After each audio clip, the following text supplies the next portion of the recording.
Welcome back. You're watching NewsX. Well, the World Health Organization said it expects Bharat Biotech to provide more information on its COVID-19 vaccine in a further setback to the company's hopes of getting an emergency use listing for the shot. Without WHO's nod, the two-dose Covaxin is unlikely to be accepted as a valid COVID-19 vaccine around the world. Bharat Biotech has been pursuing a WHO emergency use listing for several months, having submitted data on a rolling basis since the month of July. Covaxin is one of the 3 approved vaccines that have been used in India for the country's vaccination drive for adults. Around 30% of about 944 million eligible adults have been fully vaccinated so far, which includes the administration of more than 112 million doses of Covaxin. What is this delay about? What is this going to entail? And why is this happening to Bharat Biotech? And what is the agenda behind not approving a vaccine which has so far proven to be a lot more efficacious, efficient, and in fact robust than some of its competitors? We'll try and find out. Joining me on the show at this point in time is Padma Shri, Professor Dr. Mohsin Wali, cardiologist and physician. Also joining us on the show is Padma Shri, Dr. Sanjeev Bagai, Chairman and MD of Nephron. Ambassador Vishnu Prakash, former diplomat, is also here with us. And last but not the least, Professor Ravi Prasad Narayan, China expert and foreign policy expert, also joins us on the show. Dr. Bagai, let me start by asking you a simple question. Why is this happening to Covaxin? You know, as a layman who doesn't understand medicine, you know, the first thought that comes to my mind that Sinovac, you know, the Chinese vaccine has been given emergency use by the WHO, and Bharat Biotech has been pursuing this since the month of April, May. We're in October right now. The world is opening up. Where and why is the delay? Dr. Bagai? Yeah. Can you hear me? Yeah. Okay, so let's look at it in 2 aspects. One is the medical scientific aspect, and the second is the political and the social aspect. If you look at it medically, the data was already published and submitted in the month of June, July this year. It's been close to around 4.5, 5 months. We all know the statistics. It is 77.8% overall vaccine efficacy, which is much more than many others. It shows asymptomatic and symptomatic cover of 93% and close to 80%. And even against the Delta strain, even for the Delta strain, it shows the excellent efficacy of more than 65%. On ground, in what we call as the real world, when you look at the data of the real world in terms of vaccine effectiveness, we've got more than about 12 crores, 100 crores really. And it's shown an excellent efficacy with very low breakthrough infections of less than 0.2%. The vaccine mild reactions, not even side effects, have been 0.005%. So I see no reason why on medical grounds that this approval has not come. Now, if you come to the other vaccines which are in fray, especially the Chinese vaccines, they have shown efficacy to begin with of less than 50%. The data was not in public domain. Even now, we don't know what the real world effectiveness is. And they've run comparative studies now with Sinopharm and other makers of the China vaccines, which all of them have required boosters because the falling rate of protection against symptomatic and asymptomatic infections. Now, the other question that to be asked to WHO is, why is it one regulatory body which is controlling the world when the world is dying for the need of vaccinations? Point number 2 is, how many of the WHO who have given approval for the Chinese vaccines have taken the Chinese vaccines themselves? I think they should come out and make it public. Number 3 is, we are rolling out our vaccines. We are now reaching 99 crores, very close to it. And hopefully by tomorrow, we'll be touching 100 crores. Do we really need to wait for an approval which at the present moment is completely irrelevant? Over to you. All right. Ambassador Prakash, where do you stand on this, sir? And, you know, the fact of the matter is that you can't help but notice that, you know, India is a hub of vaccines. We have been providing the world with more than 50 to 60% of the vaccines for decades now. Covaxin has, you know, done a reputed job. Some of the other competitors, including Moderna and Pfizer, have had their own complaints. We've been reading about them, and they've been relayed to us from all around the world, specifically Europe, where a number of people did not find themselves to be healthy after taking them. But Covaxin has not produced any of such detrimental effects on the people who have administered it. But still, at the end of the day, you're only left with your thoughts which point to only one direction, that there is a lobby which is preventing Covaxin from being or getting this emergency approval. As clear as daylight. Who is talking of merit here? Merit is the last thing that is being factored in.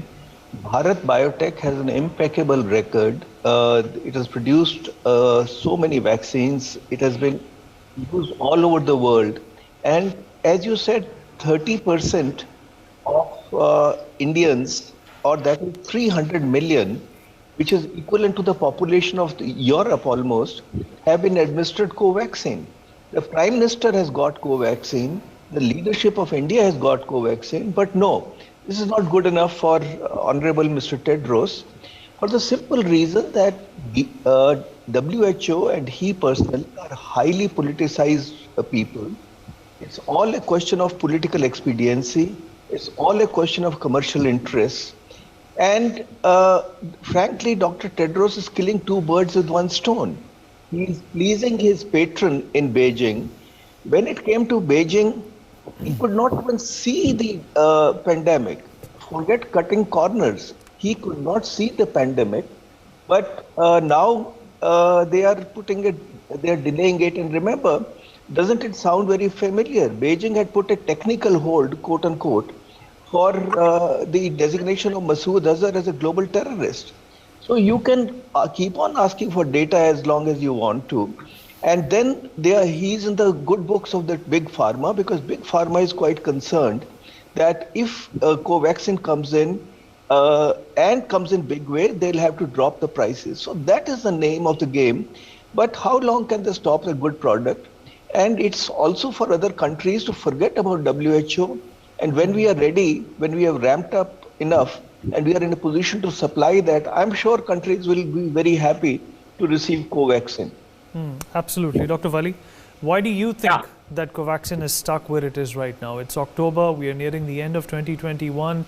The world is normalizing, except for the United Kingdom, but still, Covaxin does not see that light of the day. In your assessment, is this a result, a consequence of lobbying by Big Pharma to not allow an Indian vaccine to prosper and nurture the world? Or do you think there are actual technical reasons which the WHO obviously does not want to reveal? Well, as you have very rightly said, India is ahead of vaccine, and you have before me used the word lobby. Dr. Bagai has pointed out scientific, political and social aspects, and our Honorable Ambassador has added some factual tinge to it. I would add to it, I had been saying for a long time also on your programs that money, politics and science, this virus has been dealing with, and all of us have been a victim of this. I'm more concerned about the young students who have to lose their courses, academic sessions, and they were not being accepted in the various universities on account of having been co-vaccinated. So this is a very strange surprise, and having said everything about co-vaccine concerns of safety, they are still stuck at the stage one. There are 4 stages of WHO's approval. One is pre-submission, then acceptance of dossier. I'm summarizing that into a few words. Pre-acceptance, pre-submission, acceptance of dossier for review and decision on status of assessment, and formal decision for approval, and we were due for formal decision of approval, and they are still stuck at the point 1 pre-submission meeting, and they said, as the Honorable Ambassador Sir said, we can't cut corners, we are waiting for more data. How much data you require? Actually, it is their format on which data was submitted. It's not right and left. We have not designated any format. It is always on WHO's as per requirement, and it is very sad situation. A vaccine which is absolutely safe for children is being well tried and approved for children by our authorities, Okay. and very soon being launched, and we are going to cross 1 crore, 100 crore very soon in a day. Then is in this scenario, it is only commercial reason which I say more emphatically that people are not happy with India producing so good results in vaccination and supplying to, at least presently we supply to 20 countries and previously more than that. So all this combined, internationally, we are at #1 position as far as vaccine production is concerned, vaccine administration is concerned. And the ambassador sir has said just now, more than Europe, we have vaccinated, and we are going to achieve such a huge target tomorrow or day after, which will really surpass any figures of the world. And let me tell, only 46% people of America have been vaccinated by now. So this all combined, it points out that there is somebody working behind to install the progress of Indian vaccine scenario. And we have to really stand up and say to the world that, look here, please tell us what is wrong in this vaccine. It is so much indigenously produced, safe vaccine using full Viron technology, which is worldwide accepted. And there cannot be any exception to it for safety data or for trial data. And this is very unfortunate, I would say, very unfortunate that they want what more information they want, and on this pretext, our lot of students will suffer. They will get debarred from European Union and USA and will not be allowed to continue their courses because physically they are required to be there. So this is a very strange scenario, unfortunate scenario, an unacceptable scenario. And I will agree with the previous two speakers, what they have said. And there is somebody, and you have actually cut short in one word, lobby working behind this. And we should filter it out. We should honestly filter it out. We should be transparent. And marriage should be at the top. As Vishnu sir has said, marriage should be at the top, not anything else. Absolutely. And we are ready to export the vaccine at a very, very cheap or very reasonable price. I won't say cheap, it's a reasonable price. And world is looking for it. There are countries who have no vaccines. So we have to really look after their interests, not that affluent countries who have surplus vaccines. Okay. Professor Narayan, I don't mean to, tread on speculation or surmise, but whatever is happening to Covaxin, how much of this do you attribute to, China's behavior or, their influence over the WHO? Yes. What I'd like to say is I agree with the earlier speakers, where I would make a slight departure is that coronavirus is no longer a pandemic. It has become endemic. Why endemic? Because wherever vaccination is being given to the people, yes, they have been able to control a large-scale spread, like how the smallpox had spread a century ago. Where I will agree with the earlier speakers is that, yes, there are games being played very sadly by financial interests. And our neighbor is not beyond this game. Because when Sinovac could be passed without submitting all details about what the vaccination contains and how many tests were done, etc., before it was introduced, the Chinese immediately raised the bogey of saying that we have been funding the World Health Organization. This is where we could have played a role, because right now India is chairman of the governing body of the World Health Organization, #1. Our health minister is a chairman. It is only for a term of 2 years. Second, the chief scientific officer is an Indian. Where we have failed is perhaps we have not, you could say, raised our voice in the right quarters. Because where are we when it comes to say that we have introduced vaccine diplomacy? Great, fantastic, congratulations. But to which countries have we exported and how much? And what are the results? We have no idea. Second, the World Health Organization is sitting and asking for more and more details. And then do what? Hand it over to some pharmaceutical company located maybe in the West? Well, we don't know. Yes, I'll stop here. Okay. Dr. Bagai, concluding thoughts starting with you. The question here is, how can we change this? We've been talking about India's might in the global fora. We've been talking about how India is, basically an enemy of the pharmaceutical companies outside of the country. But at the same time, do you think there needs to be a counter-lobbying process from India as well, to push not only Covaxin, there are going to be other candidates in the future as well that India is likely to produce. Are we supposed to, in fact, linger around and wait for the WHO nod in those cases as well, where China gets a free pass, gets a hall pass with a very compromised vaccine? Yeah, Vineet, it's, I think India's stand should be a little bit more aggressive and a little bit more public. I think there should be a national level press conference from the concerned authorities in India, and they should ask key questions of the WHO. Sorry, and it's not only pertaining to Covaxin, it's pertaining to a host of things right from the start of the pandemic. I think WHO has faulted in its responsibility and accountability to the world. Even to date, Moderna has been requested n amount of times to share the technology and the information so that it can start to be manufactured outside the parent country, and they have refused. And we have only 1.5 to 2% of the African population which has got the vaccine. So there is not going to be any end to the sight of this pandemic unless until we are more ruthlessly frank in asking questions which are very uncomfortable for them. Also, the role of the present chief of WHO, Mr. Tedros, is he actually worthy and having credentials enough to hold this post? Is it just a political post? I'm sorry, this is a World Health body which is controlling and governing many things, issuing guidelines, having protocols analyzed, meta-analysis surveyed, and I don't think they've done a good job. So I think we need to relook at the role of WHO and ask these uncomfortable questions from WHO in a national level press conference. All right. All right, Dr. Bagai, we've run out of time. Quick concluding comments from the rest of our panelists, starting with Ambassador Prakash.